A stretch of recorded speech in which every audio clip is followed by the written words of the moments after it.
अस्सलाम वालेकुम एवरीवन। तो आज हम डेटाबेस के बारे में पढ़ेंगे, डेटाबेस के स्ट्रक्चर्स एंड ऑपरेशंस के बारे में। डेटाबेस के स्ट्रक्चर्स में टेबल एंड कॉलम्स आता है और ऑपरेशंस में insert, delete, select and update. तो बेसिकली डेटाबेस में को रन करने के लिए सबसे पहले हम जैम्प एप्लीकेशन इंस्टॉल करेंगे और जैम्प एप्लीकेशंस में से कंट्रोल में से हम माई एसक्यूएल और माई एसक्यूएल जो होगी लैंग्वेज उसको हम स्टार्ट करेंगे, क्योंकि माई एसक्यूएल स्टार्ट करेंगे तो हमारी डेटाबेस क्रिएट होकर रन होगी। तो इसको स्टार्ट करने के बाद हम यहाँ पर सर्च करेंगे लोकल होस्ट स्लैश PHP माई एडमिन। ये लिखने के बाद हम सर्च करेंगे तो हमारे पास एक इस तरह का पेज ओपन हो जाएगा जिसमें हम अपनी एक न्यू डेटाबेस क्रिएट करेंगे और उसके अंदर हम कॉलम्स और टेबल वगैरह बनाएंगे। तो सबसे पहले हम न्यू पे जाएंगे। न्यू पे क्लिक करने के बाद आगे आ जाएगा डेटाबेस नेम। तो डेटाबेस नेम आप कोई भी लिख सकते हैं। डेटाबेस नेम मैं यहाँ पे लिख देता हूँ BSIT इवनिंग। आप जो मर्ज़ी लिख सकते हैं, जो आपका दिल करे। तो यहाँ पे मैंने लिखा BSIT इवनिंग और यहाँ से मैंने इसको क्रिएट कर दिया। तो आगे मेरे पास दो टेबल शो हो गए, table name and number of columns. इधर भी टेबल नेम मैं दे देता हूँ क्लास और नंबर ऑफ़ कॉलम्स इसको दे देते हैं 2, जिससे 2 कॉलम्स क्रिएट हो जाएंगे और इसको यहाँ से हम क्रिएट कर देंगे। क्रिएट करने के बाद हमारे पास आगे ये पेज शो होगा जिसमें हम 2 कॉलम्स के अंदर डाटा देंगे। पहले में हम लिख देते हैं स्टूडेंट्स और इसको हम टाइप दे देते हैं वार्चर। टाइप वार्चर देने के बाद इसकी लेंथ हम 200 दे देते हैं। इसी तरह सेम नीचे भी स्टूडेंट्स, ऊपर स्टूडेंट्स दिया, नीचे हम मार्क्स दे देते हैं और इसकी टाइप सेम स्टूडेंट्स की तरह वार्चर रहेगी और इसकी लेंथ 100 रहेगी। इसको लेंथ देने के बाद यहाँ से हम इसको सेव करवा देंगे। ये देखें, ये हमारी क्लास बन गई जो हमने क्लास बनाई थी और इसमें हमारा अब स्टूडेंट और मार्क्स जो हमने 2 टेबल क्रिएट किए हैं वो हमें शो होंगे। ये आप देख सकते हैं स्टूडेंट्स एंड मार्क्स, ये हमारे टेबल क्रिएट हो गए।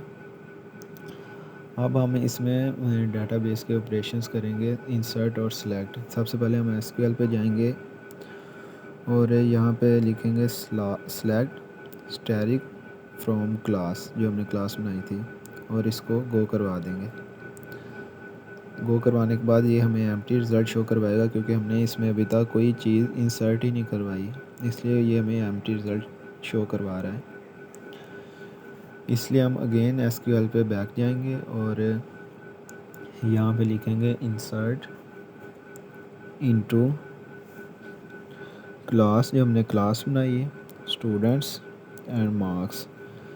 क्लास स्टूडेंट मार्क्स के हमने 2 रोज़ बनाई थी, वो हम नाम लिख देंगे और आगे हम इनको वैल्यूज़ दे देंगे। स्टूडेंट्स में हम नेम लिख दे देंगे अली, जो भी आप जो आपका दिल करे आप लिख सकते हैं।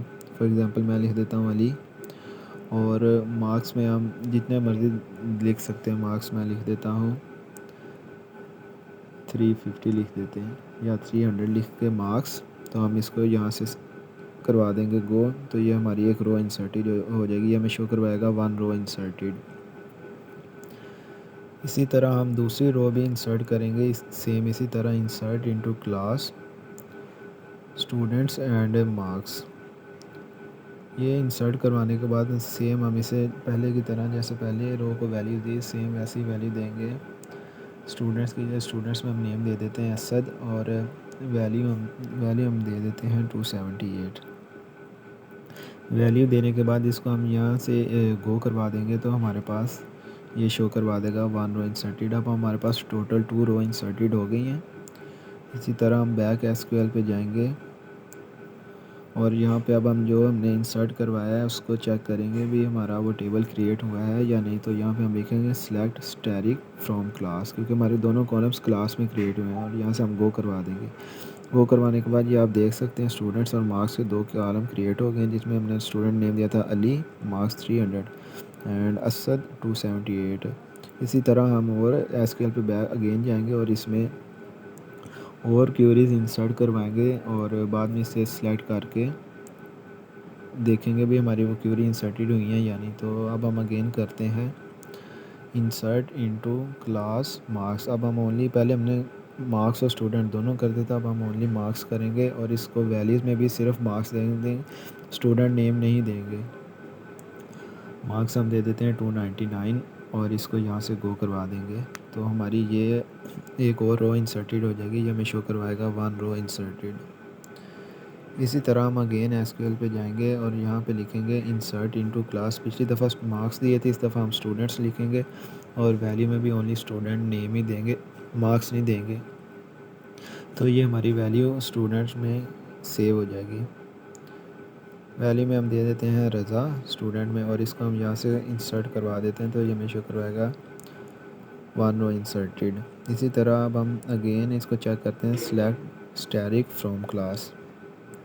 तो ये आप देख सकते हैं इसमें हमने सिर्फ ओनली मार्क्स दिए थे, इंसर्ट करवाए थे, हमारे मार्क्स इंसर्ट हो गए और स्टूडेंट वाला कॉलम एम्प्टी है, और इसमें हमने स्टूडेंट इंसर्ट करवाया और मार्क्स वाला कॉलम हमारा एम्प्टी है। इसी तरह अब हम बैक जाएंगे और हम चाहते हैं भी इस या स्टूडेंट अकेला शो हो या मार्क्स एंड स्टूडेंट्स। अब हम लिखेंगे select marks from class.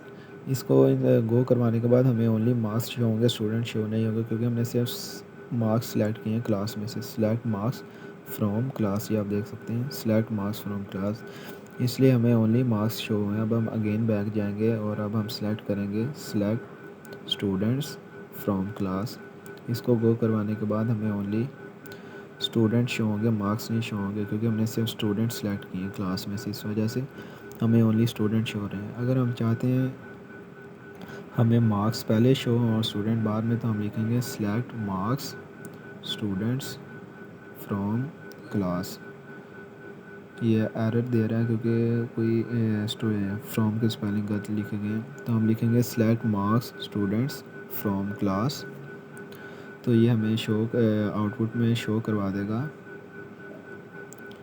Marks पहले शो करवा देगा स्टूडेंट बाद, क्योंकि हमने लिखा है select marks students from class. इसी तरह अगर हम स्टूडेंट पहले लिखेंगे तो पहले स्टूडेंट शो करवा देगा, अगर मार्क्स पहले लिखेंगे तो हमें मार्क्स शो करवा देगा। तो ये था हमारा आज का topic. Thank you very much.